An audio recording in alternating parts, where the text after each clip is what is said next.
যেমন করে আমরা গৌর হরির স্বয়ং শোভা দর্শন করলাম, ঠিক একইভাবে বৃন্দাবনের বনমাঝের শোভা আমরা দর্শন করব।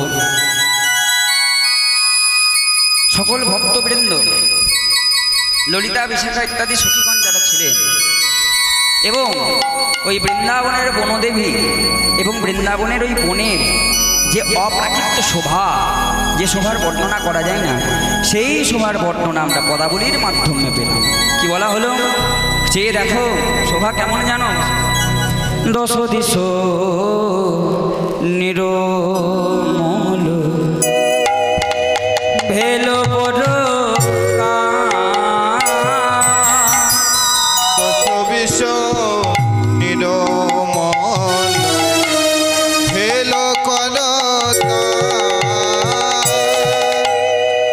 সখীগণে মনে ঘন উঠল তরা,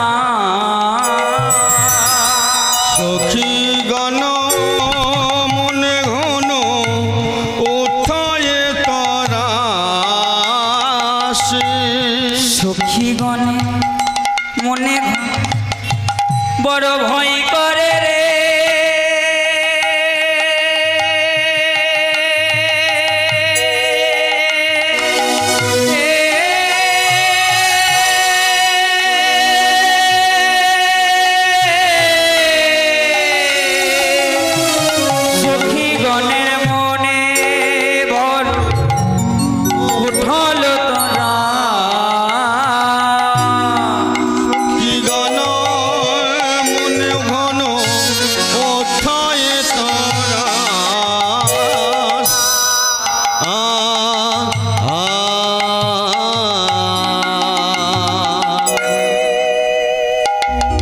কিশোর শিল্পী অঞ্জন ভট্টাচার্য মহাশয়ের কীর্তন শুনিয়া দীপালি বসু 100 টাকা প্রণামী জানালেন।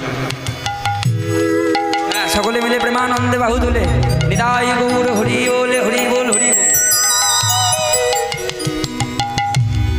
চারিদিকের যে শোভা, রৌদ্রমণ্ডিত যে শোভা, এই শোভা দেখে বৃন্দাবনের যে সখীগণ তারা ভয় পেল। সখীগণের মনে ঘন উঠয়ে তরা, সখীদের মনে বড় ভয় হল। কেন?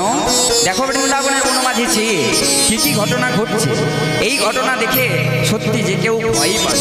কারণ রাধা গোবিন্দ দুই তনু এক তনু হয়ে, দুই অঙ্গ এক অঙ্গ হয়ে সুখে শয়ন করছে না এই কুঞ্জের ভেতরে। রাধারানীর তো কলঙ্কের অভাব নেই। যদি কেউ এইভাবে কৃষ্ণের সাথে দেখে ফেলে তাহলে না জানি কলঙ্কের আর অভাবই থাকবে না। রাধারানী যে সতী এটাই মিথ্যা প্রমাণ হয়ে যাবে। তাই জন্য সখীরা ভয় করছে। ওই বৃন্দাবনের বনমাঝের শোভাগুলো কেমন, আজকে কি কি ধর্ম প্রকাশ পাচ্ছে দেখুন। বলে আমরে কো কিলো ডাকে কদম্বে আমরে কো কিলো ডাকে কদম্বে আমরে কোকিল ডাকে, কোকিল ডাকে কুহ কুহ কুহ কুহ কুহ কুহ কুহ কুহ কুহ। এই দেখুন আম গাছে বসে কোকিল বৃন্দাবনের বনমাঝের প্রথম শোভা দর্শন করছে।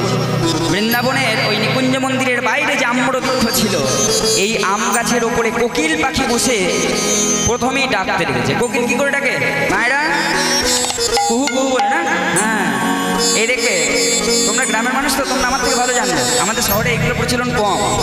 ছোটবেলায় দেখবে, এখনকার দিনে ছেলে মেয়েগুলো এগুলো জানবে না, কারণ তারা মোবাইলে সবসময় মোবাইলে ডুবে থাকে। তো দেখবে ছোটবেলায়, হ্যাঁ ছোটবেলায় যখন স্কুলে যেতাম, স্কুল থেকে ফেরার সময় একটা ঘটনা এগুলো আমার। ধরো স্কুল থেকে ফিরছি, ঠিক সেই রকম সময়ে গাছের ডালে কোনো কোকিল বসে আছে। এইবার কোকিলের ডাক আমরা হয়তো শুনতে পেয়ে গেলাম। যখন শুনতে পেয়ে গেলাম তখন দেখবে আমরাও কোকিলের অনুরূপ করে ডাকতাম। কোকিল ডাকছে কুকু করে, দেখো এই যে ধরো কোকিল ডাকছে, আমরাও তখন এই পাশ থেকে বলতাম। তখন এই যে আমাদের ডাকটা শুনে না কোকিল দেখতে আবার ওই ফিরিয়ে ডাক। তখন আমরা ছোটবেলায় কি ভাবতাম, তখন আমাদের সরল মন, অত বুঝতাম না, তখন ভাবতাম কি আমরা আমাদের ডাকটা শুনে কোকিল বোধহয় আবার ফিরিয়ে ডাকছে জয়নীকে। এই দেখো ছোটবেলার শোভা মনে পড়ে গেল। তাহলে আম গাছে ডেকে কোকিলের যে কুহু কুহু বলছে, এই যখন কুহু কুহু রব করছে, রবটা ধ্বনিটা এত বেশি পরিমাণে হচ্ছে, আজকে কদম গাছে বসেছিল ময়ূর পাখি।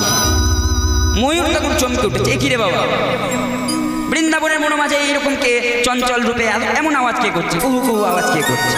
চারিদিকে চাইতে চাইতে আম্র বৃক্ষের দিকে যেই না দেখেছি, বলছে এই বাবা এ তো কোকিল, এ তো কোনোদিন কুহু কুহু বলে ডাকে না, আজকে কেন ডাকছে? ময়ূর কেমন করে ডাকে? হ্যাঁ, ময়ূরের ডাক কেমন? কে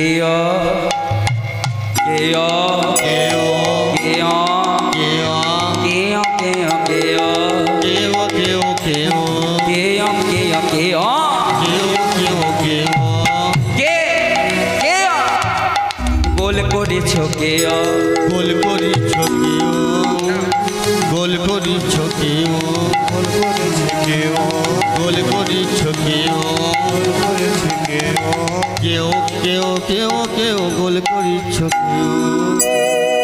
অঞ্জনবাবুর কীর্তন শুনিয়া মুগ্ধ হইয়া এলোকেশী বৈরাগী ও অহনা বৈরাগী তাকে পুরস্কৃত করলেন 100 টাকা দিয়ে।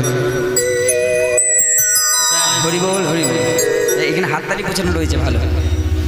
হ্যাঁ, হাততালি দাও দিকে, হাততালি দিচ্ছে সবাই। তাহলে দেখো কোথায় ছিলাম, ময়ূর ডাকছে কে কে কে অমনে গোল করেছ কে, গোল করিছ কেউ, আমার রাধা গোবিন্দ জেগে যাবে গোল করেছ কে, রাধা গোবিন্দ জেগে যাবে গোল করিছ কেউ। কে গো, দেখতে পাচ্ছ না নিকুঞ্জ মন্দিরের ভেতরে রাধা গোবিন্দ কিছুক্ষণ পূর্বে শয়ন করেছে, আর এইভাবে বৃন্দাবনের বনমাঝি কুহু কুহু বলে ডাকছো? ময়ূর আজকে ওই কোকিলকে শিক্ষা দিচ্ছে, কেন ডাকছো তুমি? যখন এইভাবে বলছে তখন কোকিল আবার উত্তর দিচ্ছে, দেখুন ময়ূর বন্ধু, আমি নিত্য প্রতিদিন কুহু কুহু বলেই ডাকি, কিন্তু আজকে আমি কুহু বলি। তাহলে তুমি কি বলছো? বলে আমি কুহু বলিনি গো, আমি কি বলছি জানো, আজকে আমি বলছি উহু। কি বলছি জানো, আর কাকে বলছি জানো? উহু প্রাণে জ্বলে গেল রে, কুহু প্রাণ জ্বলে গেল রে, উহু না না না, একদম না, ভালো না। প্রাণে জ্বলে গেল রে, জ্বলে গেল রে, ওরে অরুণ কেন, ওরে অরুণ কেন উদয় হলি রে, উহু প্রাণে জ্বলে গেল রে। অরুণ কেন উদয় হলি রে, কুহু প্রাণ জ্বলে গেল রে। কোকিল বন্ধু ময়ূর বন্ধুকে উত্তর দিচ্ছে, শোনো ময়ূর বন্ধু, আজকে আমি কুহু বলিনি, আজকে আমি বলছি উহু। আর কাকে বলছি? অরুণ, সূর্যদেব। সূর্যদেবকে আমি বলছি, কেন আজকে এত তাড়াতাড়ি উঠলে? তোমরা কি জানো না, তোমরা কি দেখোনি রাধা গোবিন্দ কিছুক্ষণ পূর্বে শয়ন করেছে, এইভাবে রাধা গোবিন্দের সুখের নিদ্রা ভঙ্গ করে দিচ্ছে, কেন এমন ভুল কেন করছো? অঞ্জনবাবুর কীর্তন শুনিয়া মুগ্ধ হয়ে আমাদের কমিটি থেকে 100 টাকা পুরস্কৃত করা হলো। জয় হরি বল। হ্যাঁ, যখন কমিটির উদ্দেশ্যে হবে তখন সকলে মিলে বাহুতে লেপা বলতে হবে। কই বলো দেখি, শ্রী গুরু কৃষ্ণ প্রেমানন্দে নিতাই গৌর হরি বল হরি বল হরি বল। এই দেখো, এই জায়গাটা হারিয়ে ফেলো না। যখন কোকিল বলছে যে আমি আজকে অরুণ সূর্যদেবকে বলছি, তুই আমার প্রাণটা জ্বলিয়ে দিলি, কেন উদয় হলি তুই? আরেকটু অপেক্ষা করে আরেকটু বিলম্ব তো হতে পারতিস, আরেকটু পরে তো উদয় হতে পারতিস, তাহলে তো রাধা গোবিন্দ আরও কিছুক্ষণ শয়ন করতে পারত, কেন এত কিসের তারা তো? তাই আমি বলছি উহু প্রাণে জ্বলে গেল রে, কেন তুই উদয় হলি অরুণ? তুই ঠিক কাজ করিস।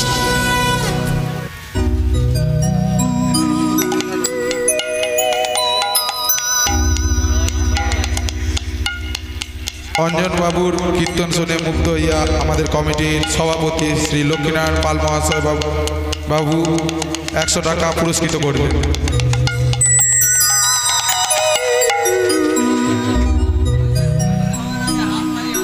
বাহ, ভালো, চলো জয় নিতে। হ্যাঁ, ময়ূর বলছে, শোনো কোকিল বন্ধু, অরুণ হয়তো জানে না, অরুণের হয়তো অত বুদ্ধি নেই, সে হয়তো জানে না রাধা গোবিন্দের সুখের নিদ্রার মধ্যে কি তত্ত্ব লুকিয়ে আছে। কিন্তু কোকিল, তুমি তো এই বৃন্দাবনের কোকিল, তুমি তো জানো রাধা গোবিন্দের সুখের নিশীতে সুখের নিদ্রায় কি তত্ত্ব লুকিয়ে আছে। তুমি কেন ডাকছো? তোমাকে উহুও বলতে হবে না, তোমাকে উহুও বলতে হবে না, তুমি চুপ করে থাকো, তুমি একটু অপেক্ষা করো, দেখো না কি হয়।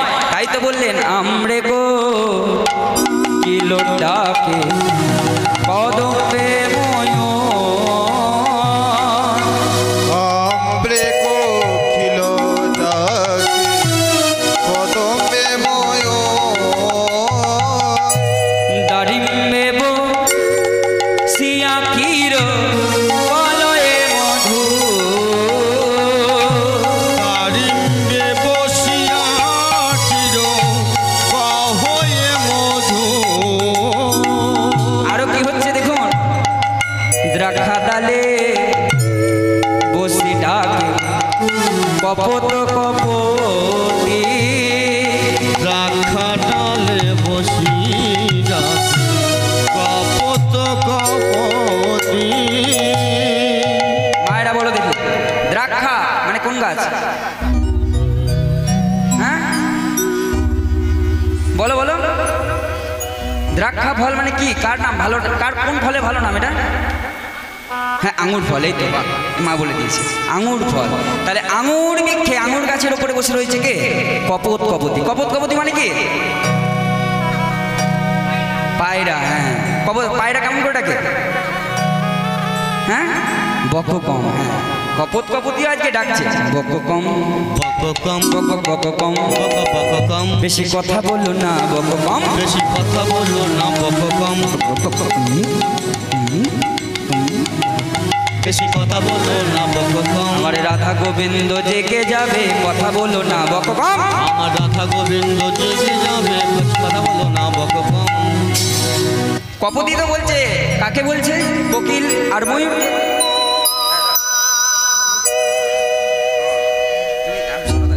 এই দেখো, এতক্ষণ পর্যন্ত কোকিল আর ময়ূর যে কণ্ঠস্বর করছিল, আজকে তাদেরকে বলছে উদ্দেশ্য করে। কে বলছে? পায়রা। তারা বলছে, তোমরা এত বকছো কেন, এত বক বক কেন করছো? রোজ রোজ বক বক করতে হবে এমন কোনো কথা আছে? এত তোমাদের আজকে বকার কোনো দরকার নেই। কুঞ্জ ভাঙানির গানের মুগ্ধ হইয়া অঞ্জন ভট্টাচার্য মহাশয়কে আমি শ্রী সুশান্ত বৈরাগী 50 টাকা পুরস্কৃত করিলাম। তাই গৌর হরি হরি বল। অঞ্জনবাবুর কীর্তনে মুগ্ধ হইয়া সীমা আদিত্য 50 টাকা পুরস্কৃত করলেন এবং ডান দিকের শিখল বাদককে মানিক বৈরাগী 50 টাকা পুরস্কৃত করলেন। জয় নিতাই। এই দেখো, আমি বারবার বলছি, জায়গাটা হারিও না, গান শোনো, এগুলো হবে। পায়রা বলছে অত বকছো কেন? এটা বলছে কপতি। কপতি মানে কি? স্ত্রী পায়রা, নারী যে। হঠাৎ করে পুরুষ পায়রা একটু অহংকার হয়ে গেছে। কিসের অহংকার বলো তো? পুরুষত্বের অহংকার। আমাদের ঘরের বাবারা বা যারা পুরুষ হয়, পতিদেব দেখবে মাঝে মাঝে বলে মায়েদেরকে যে আমি হলাম পুরুষ, আমার সাথে বকতে এসো না, আমার সাথে লড়তে এসো না, তোমরা হলে নারী জাতি। আজকে কপতের মনে একটু অহংকার হয়ে গেছে, পুরুষত্বের অহংকারে কপতিকে উদ্দেশ্য করে বলছে, কপতি কপতি কপতি কপতি কপতি কপতি সতী নারীর আবার কপতি, নারীর আবার কপতি, সতী নারীর আবার কপতি। নারীর আবার কপতি। কুঞ্জ ভাঙানির গানে মুগ্ধ হইয়া অঞ্জন ভট্টাচার্য মহাশয়কে বেরোজগার নিবাসী সুদীপ কুণ্ডু মহাশয় 100 টাকা পুরস্কৃত করিলেন।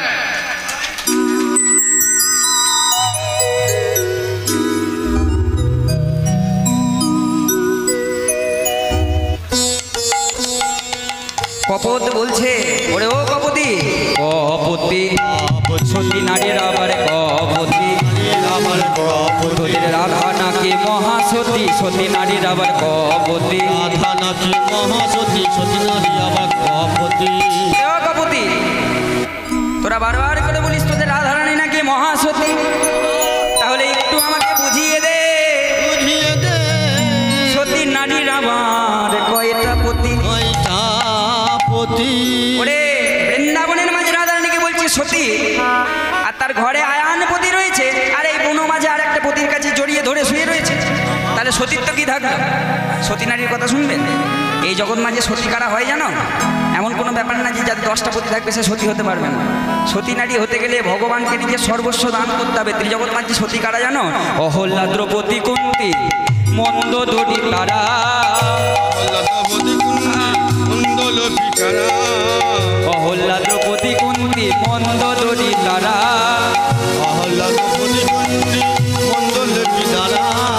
গোবিন্দ ভজনে ওরা পঞ্চসতী তারা। গোবিন্দ ভজনে ওরা পঞ্চসতী তারা। এই দেখো ত্রিজগৎ মাঝে পঞ্চসতীর কথা বলে গেল। অহল্যা, দ্রৌপদী, কুন্তী, মন্দোদরী তারা। অহল্যা পাষাণী ছিল, ভগবানকে বিশ্বাস করতো না, তারপরে নিজে পাপ করে সেই পাপকে ক্ষয় করলো কে? রামচন্দ্র। রামচন্দ্রের চরণ পড়ে সে জীবন ফিরিয়ে পেল। তাহলে দেখুন অহল্যা হয়ে গেল সতী। দ্রৌপদী, দ্রৌপদীকে কার স্ত্রী? দ্রৌপদী। দ্রৌপদী কটা পতি? হ্যাঁ, পঞ্চ পাণ্ডবের পাঁচটা পতি। দেখো 5টা পতি থাকার পরেও দ্রৌপদী হয়েছে সতী। এই দেখো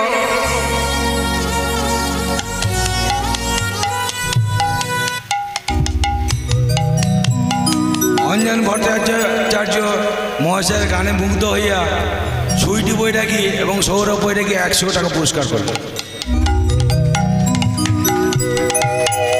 দ্রৌপদী 5টা পতি ছিল এই পর্যন্ত ঠিক আছে, কিন্তু এই 5টা পতি থাকার পরেও দ্রৌপদীর মনে মনে একটা বাসনা ছিল। সেটা কি?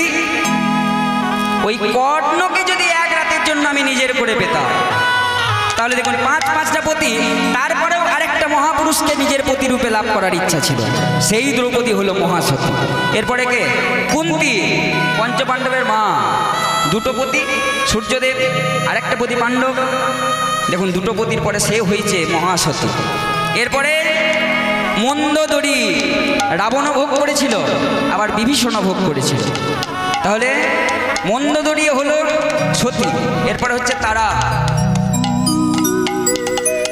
অঞ্জন বাবুর গানে মুগ্ধ হইয়া উচালন নিবাসী অঞ্জলি দত্ত মহাশয় 50 টাকা উপহার দিলেন।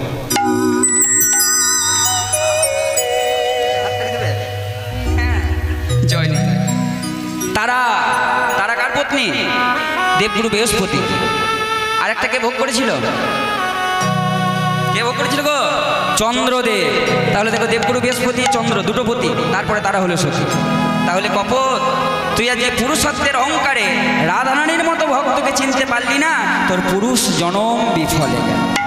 কপট নিজের ভুল বুঝতে পেরে কপতের চরণে হাত দিয়ে বলছে, কপতি আমি বুঝতে পারিনি রে, আমি যে পুরুষ, এই পুরুষত্বের অহংকার বোধ আমার মধ্যে এত বেশি পরিমাণে ঢুকে গেছিল যে আমি স্বয়ং রাধারানীকে কলঙ্কিনী বলতে, অসতী বলতে একবারও পিছু পা হই। তুই আমায় ক্ষমা করে দে। তাহলে এই দেখুন কপট কপতি ডাকছে। কোথায় ডাকছে? কোন কাছে বলেছিলাম? দেখি মনে আছে নাকি? দ্রাক্ষা। অঞ্জন ভট্টাচার্য মহাশয়ের গানে মুগ্ধ হইয়া অসীম মহন্ত, মুক্তি মহন্ত 100 টাকা উপহার দিয়েছেন এবং কাজল দত্ত মহাশয়া 100 টাকা উপহার দিয়েছেন। তাহলে ওই দ্রাক্ষা ডালে বসি ডাকে কপত কপতি, আখা ডালে বসে ডাকে কপত কপতি। আবার তারা গণ শোনে লুকা অল তারা পতি। তারা গণশনে লোকা অলো তারা পতি। কে লিখছেন এত সুন্দর পদাবলী? ওই শেখর শেখরে কহে হাসিয়া হাসিয়া, শেখর শেখর করে হাসিয়া হাসিয়া। ওই চোরি হইয়া সাধু পারা রহল সুতি।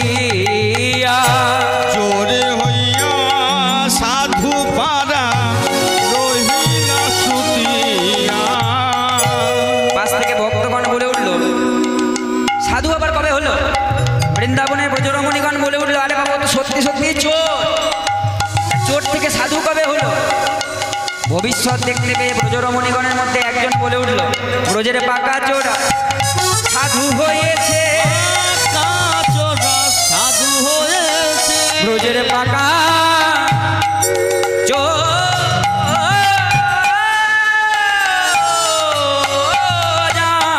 সাধু হয়েছে,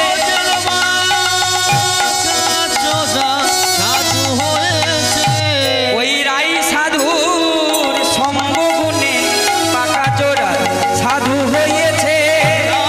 সাধু জয় রাধে কৃপা করো বলে, জয় রাধে কৃপা করো বলে, রাই গৌর হরি বল।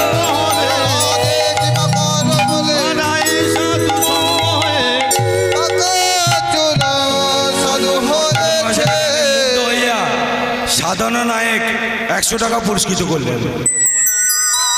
পদকর্তা শেখর দাস বলে গেলেন যে সত্যিই তো কৃষ্ণ যদি রাধারানীকে ত্যাগ করে কলিকালে আসতেন তাহলে কিন্তু সাধু হতে পারতেন না। কই শুনো রাধা প্রেমা, কই শুনো মাধুরীমা, কই শুনো সুখে তো নেবো, এদিনও মানছিত দান বোঝে না, হইল পুরনো ভাবিয়া না পাইনো। রাধারানীর প্রেম কেমন, সেই প্রেমের গাঢ়ত্ব কেমন, আর রাধারানী কৃষ্ণ ভালোবেসে নিজের অন্তরে কি জাতীয় সুখ অনুভব করে, এই তিনটি বাসনাকে জানার জন্যই তো গৌরহরি এসেছিলেন কলিযুগের দাঁড়ে দাঁড়ে রাধে কৃপা করো বলে কেঁদে কেঁদে বেরিয়েছিলেন, যার জন্যই তো সাধু হতে পেরেছিলেন। রাধারানী ভক্ত শ্রেষ্ঠ, আর সেই ভক্ত শ্রেষ্ঠর সেই ভক্ত শ্রেষ্ঠর সাহায্যে, ভক্ত শ্রেষ্ঠ সঙ্গ গুণে সঙ্গ লাভে আজকে সেই ব্রজের পাকা চোর সাধু হয়েছে। এই দেখুন বৃন্দাবনের বনমাঝে এই শোভা।